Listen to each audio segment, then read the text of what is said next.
सुप्रभातम प्रिय बच्चों, मैं सुधींद्र मिश्रा आज कक्षा 9th रहीम के दोहे नामक पाठ पढ़ाने जा रहा हूँ।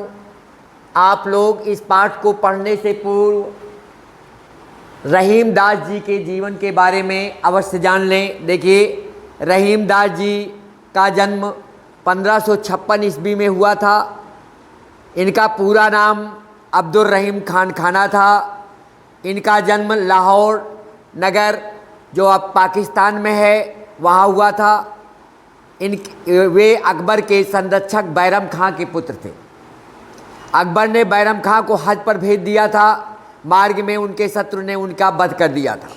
अकबर ने रहीम एवं उनकी माँ को अपने पास बुला लिया था। दोनों की स्वयं देखभाल की तथा उनके भरण पोषण का प्रबंध भी राजा ने ही किया। अकबर ने रहीम की शिक्षा की समुचित व्यवस्था किया था। तो अकबर के दरबार के नवरत्नों में से वे एक थे। तो बच्चों, कवि रहीम कई भाषाओं के ज्ञाता थे।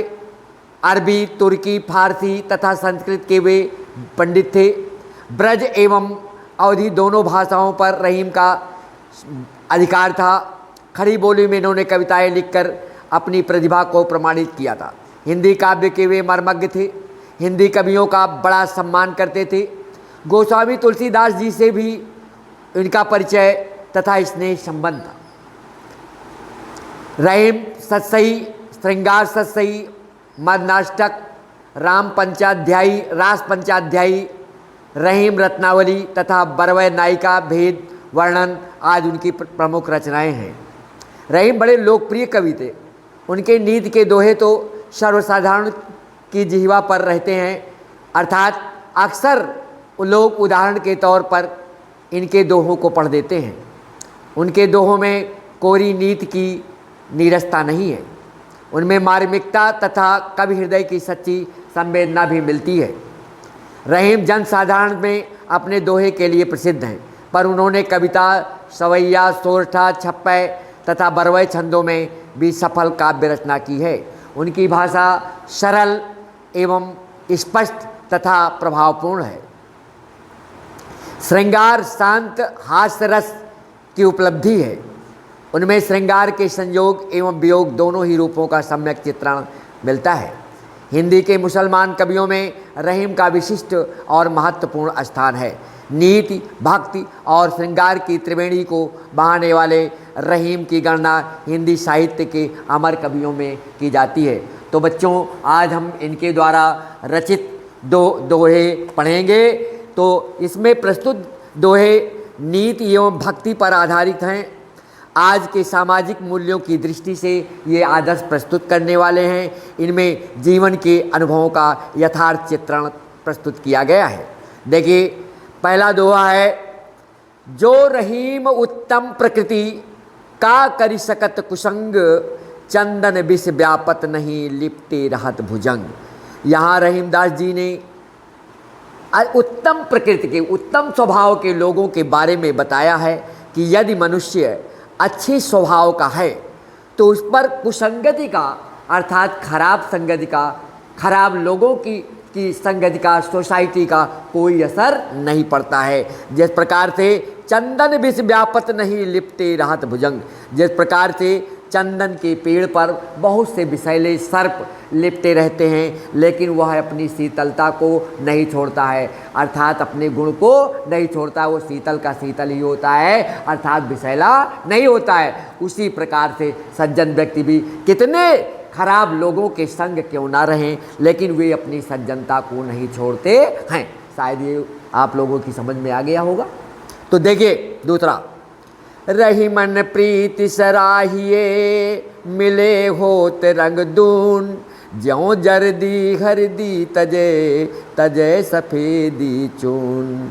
रहीम दास जी कहते हैं कि प्रेम की सराहना करनी चाहिए, क्यों, और प्रेम को बड़ा चढ़ा कर करना चाहिए, जिससे मिले होत रंग दून, जिसके मिल जाने से 2 गुना प्रेम बढ़ जाता है।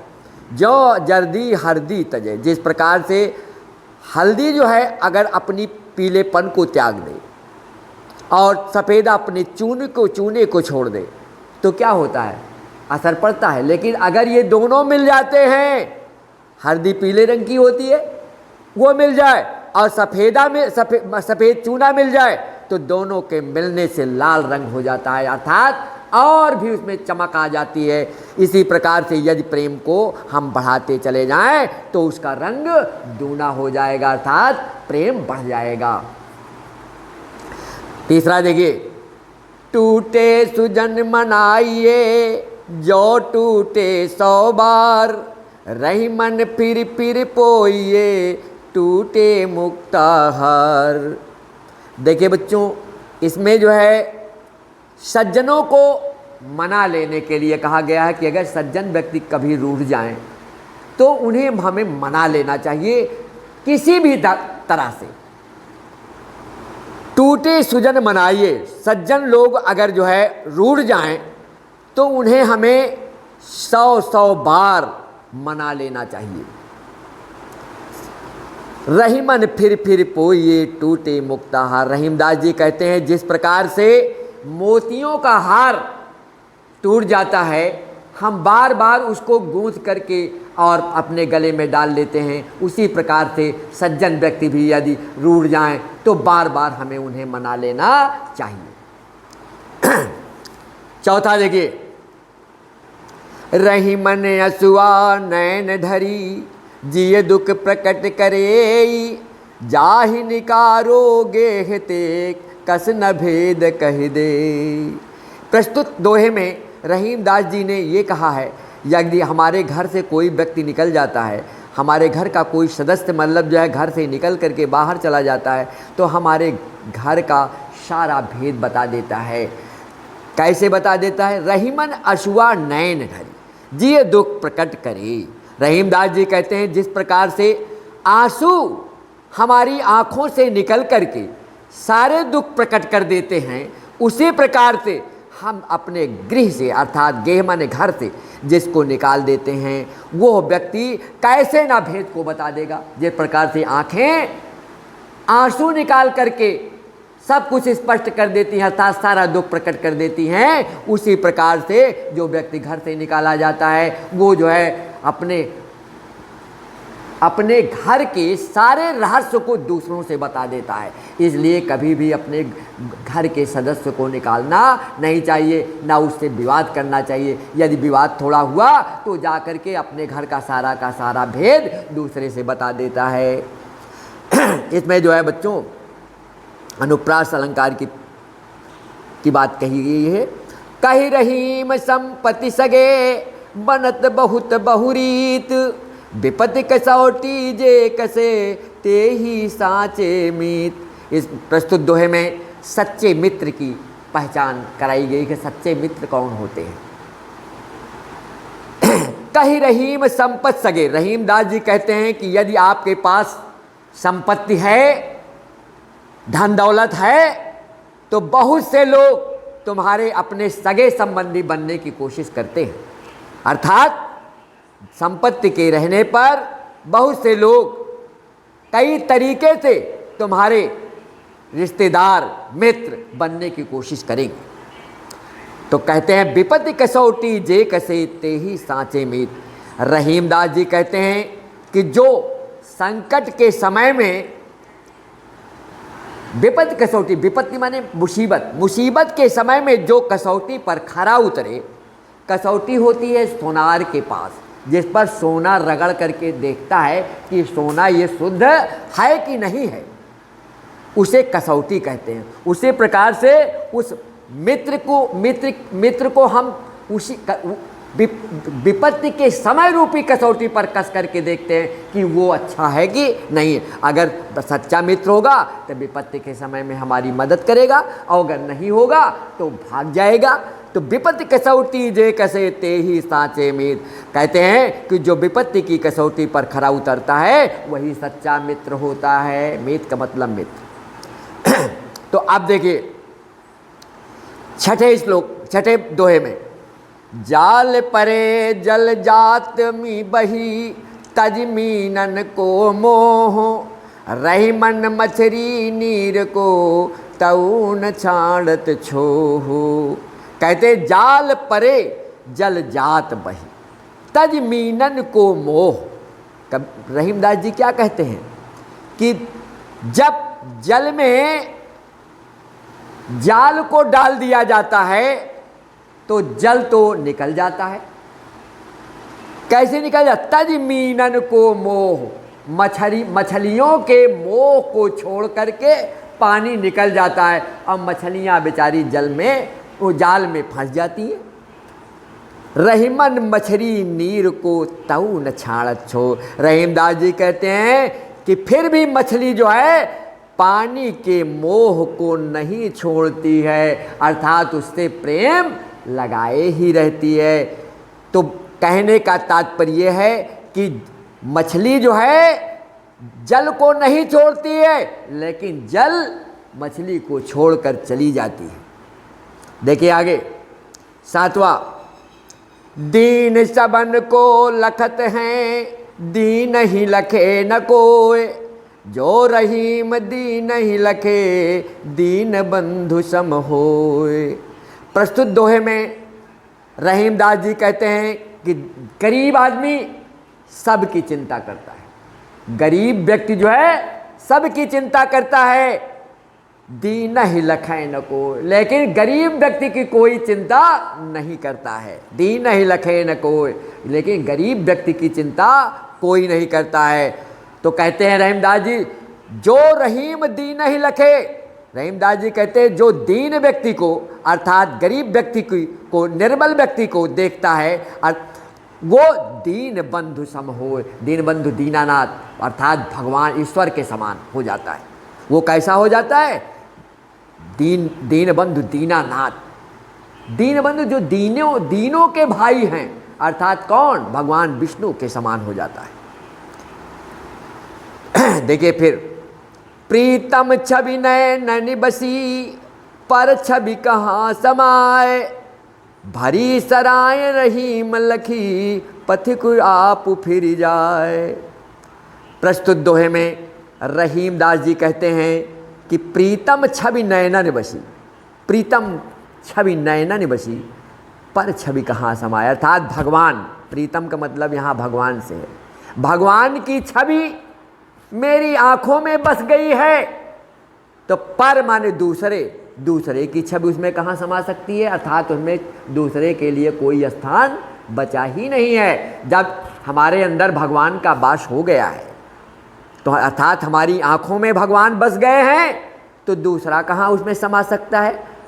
कहते हैं रहीमदास, भरी सराय लखी, क्योंकि जब सराय भर ही गई है, अर्थात पूरी की पूरी जगह अगर भर जाए तो पथिक आप फिर जाए। तो जब वहाँ को बैठने की जगह है ही नहीं, तो यात्री तो अपने आप ही चला जाएगा। तो इसी प्रकार से जब भगवान हमारी आँख में बस गए हैं तो दूसरे की छवि कहाँ समा सकती है, अर्थात उसके लिए जगह या स्थान बचा ही नहीं है। जिस प्रकार से सराय के भर जाने पर कोई जगह नहीं बचती है, तो कहते हैं कि यात्री अपने आप ही वहाँ से चला जाता है। अब देखिए 9वां, रही मन धागा प्रेम का, मत तोरे चटकाए, टूटे से फिर ना जुरे गांठी परी जाए। रहीमदास जी कहते हैं कि प्रेम रूपी धागा, कैसा धागा? प्रेम रूपी धागा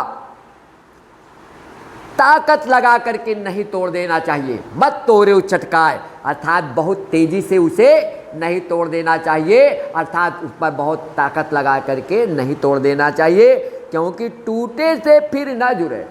अर्थात ये प्रेम रूपी धागा यदि एक बार टूट गया तो फिर जल्दी जुड़ता नहीं है, अगर जुड़ भी गया तो उस पर गांठ पड़ जाती है, अर्थात जहाँ से वो प्रेम आता है वहीं पर रुक जाता है और सोचने के लिए मनुष्य विवश हो जाता है। क्योंकि एक बार अगर किसी के साथ कोई विवाद हो गया तो वो व्यक्ति कितना भी प्रेम दर्शाए, लेकिन वो आते आते वहीं पर जहाँ पर गांठ पड़ी रहती है, अर्थात उसके बारे में व्यक्ति सोच लेता है, तो वहीं से फिर जो है वो रुक जाता है।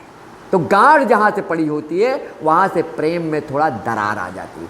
इसलिए हमें प्रेम को तोड़ना नहीं चाहिए। यदि किसी से हमारा प्रेम है तो उस प्रेम को हमें बरकरार रखना चाहिए, उसको तोड़ना नहीं चाहिए। कदली सीप भुजंग मुख स्वाति एक गुण तीन, जैसी संगत बैठिए तय सोई फल दीन। प्रस्तुत दोहे में ये बताया गया है कि जिस प्रकार की आप संगति करेंगे उसी प्रकार से उसके गुण होंगे। जैसे कदली, कदली माने होता है केला, और सीप का मतलब होता है सीप अर्थात जो समुद्र में सीप पाई जाती है, सीप एक प्रकार का जीव है। और भुजंग मुख, भुजंग का मतलब क्या होता है? सांप का मुंह।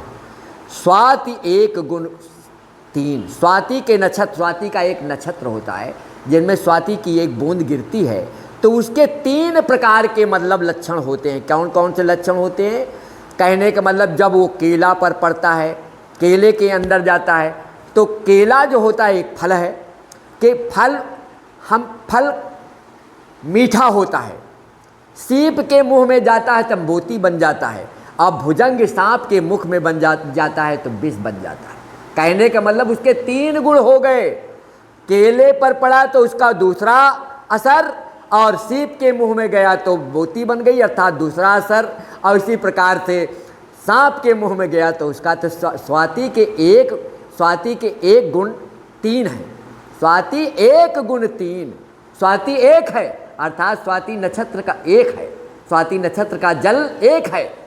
वहाँ जब गिरता है तो एक जल की बूंद तो एक है, लेकिन वही बूंद अगर जो है जा कर के केले पर पड़ गई तो उसका दूसरा असर पड़ा, सीप के मुंह में पड़ गया तो दूसरा असर हो गया, और सांप के मुंह में चला गया तो दूसरा असर हो। तो कहते हैं रहीमदास की जैसी संगति बैठिए, जिस प्रकार की संगति आप बैठेंगे उसी प्रकार से फल आपको प्राप्त होंगे। तय सोई फल दीन, उसी प्रकार से आपको फल प्राप्त हो जाएंगे। अगर दुष्ट का साथ करोगे तो दुष्टता के कुछ ना कुछ भाव आपके अंदर आ जाएंगे, इसलिए और सज्जन का करेंगे तो सज्जनता के भाव आपके अंदर आ जाएंगे। तो कहने का तात्पर्य यह है कि हमें अच्छी संगति करनी चाहिए। तरुवर फल नहीं खाते हैं, सरवर पियहि न पान, कही रहीम पर काज हित, संपत्ति संचय सुदान। यहाँ जो है सज्जनों के बारे में बताया गया है कि सज्जनों की संपत्ति जो होती है वो परोपकार के लिए होती है, दुर्जनों की संपत्ति जो है विनाश के लिए होती है। तो कहने का तात्पर्य तरुवर फल नहीं खाते हैं, तरुवर का मतलब होता है पेड़। वृक्ष अपना फल स्वयं नहीं खाते हैं अर्थात दूसरों के लिए होते हैं, परोपकार के लिए होते हैं अर्थात परोपकार के लिए फल देते हैं। सरोवर पियहि न पान, और सरोवर अपना जल स्वयं नहीं पीते हैं, दूसरों के परोपकार के लिए हैं, दूसरे लोग जाकर के वहाँ जलपान करते हैं। इसी प्रकार से रहीम दास जी कहते हैं कही रहीम पर काज हित, संपत्ति सचय सुजान। तो रहीम दास जी कहते हैं कि सज्जनों की जो संपत्ति होती है, इकट्ठा की हुई संपत्ति, वो दूसरों के हित के लिए होती है, वो अपने हित के लिए नहीं होती है। जो कुछ भी सज्जनों के पास है वो दूसरों के हित के लिए है। देखिए इसके बाद दूसरा देखिए, रही मन देख बड़ेन को लघु न दीजिए डारी, जहाँ काम आवे सुई कहाँ करे तरवारी। रहीम दास जी कहते हैं कि बड़े लोगों को, जो बड़े लोगों का मतलब है जो बहुत धनवान लोग हैं और बहुत प्रतापी हैं, ऐसे लोगों को देख करके छोटे लोगों को, अर्थात लघु का मतलब होता है छोटे, छोटे कद के लोगों को, छोटे मतलब जो है अर्थात गरीब व्यक्ति को नहीं छोड़ देना चाहिए। कि एक धनवान आया तो आपने उसका खूब सम्मान किया, और कोई मतलब निर्धन आया तो उसकी उपेक्षा कर दिया, तो ऐसा नहीं होना चाहिए।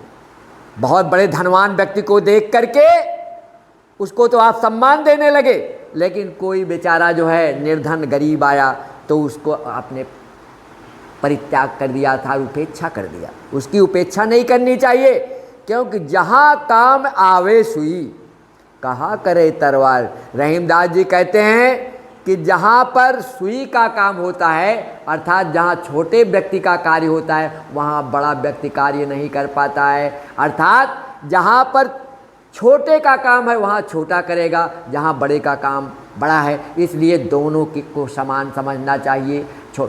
तो अर्थात छोटे बड़े में अंतर नहीं रखना चाहिए। यों रहीम सुख होत हैं बढ़त देख निज गोत, ज्यों बड़री अखियाँ निरखी आँखिन को सुख होत। यों रहीम सुख होत हैं बढ़त देख निज गोत। रहीमदास जी कहते हैं कि जिस प्रकार से अपने गोत का मतलब होता है गोत्र, अपने परिवार कुटुंब को बढ़ते हुए देख करके सुख प्राप्त होता है, जो बड़री अखियाँ निरख, जिस प्रकार से बड़ी बड़ी आँखों को देख करके, अब बड़री का मतलब होता है आँखों की पुतलियों को बड़ी रूप में देख करके आँखों को सुख प्राप्त होता है। जब बड़ी पुतलियाँ होती हैं उसको देख करके आँखों को जो सुख प्राप्त होता है, उसी प्रकार से रहीमदास जी कहते हैं कि अपने गोत्र को देख करके, अपने परिवार को देख करके बड़ा सुख प्राप्त होता है, महान सुख प्राप्त होता है। रहीमन ओछे नरन ते तजो बैर अरु प्रीति, काटे चाटे श्वान के दुहु भांति विपरीत। रहीमदास जी कहते हैं कि जो ओछे प्रकृति के लोग हैं, ओछे माने क्षुद्र प्रकृति के लोग हैं, उनके ऐसे लोगों के बैर और प्रीत अर्थात दुश्मनी और प्रेम दोनों को त्याग देना चाहिए।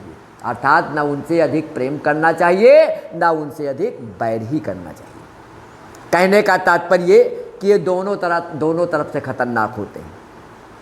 क्षुद्र प्रकृति के लोग दोनों तरह से बैर करने पर भी नुकसान पहुंचा सकते हैं और प्रेम करने पर भी मतलब जो है कुछ ना कुछ हमारे लिए विपत्ति या मुसीबत पैदा कर सकते हैं। जिस प्रकार से काटे चाटे श्वान के दो भांति विपरीत। श्वान का मतलब होता है कुत्ता। जिस प्रकार के कुत्ते के काटने से और चाटने से दोनों प्रकार से विपरीत असर ही शरीर पर पड़ता है, उसी प्रकार से जो ओछे प्रकृति के लोग होते हैं अर्थात क्षुद्र प्रकृति के लोग होते हैं, दुष्ट प्रकृति के लोग होते हैं, उनके साथ ना हमें बैर करनी चाहिए और ना उनके साथ हमें अधिक प्रेम ही करना चाहिए, क्योंकि उनके काटने और चाटने दोनों से विपरीत प्रभाव पड़ता है। तो इस प्रकार से बच्चों आज मैंने आपको जो है संपूर्ण दोहे पढ़ाया। यदि इनमें किसी प्रकार की समस्या होगी तो आप लोग अपनी समस्या के समाधान के लिए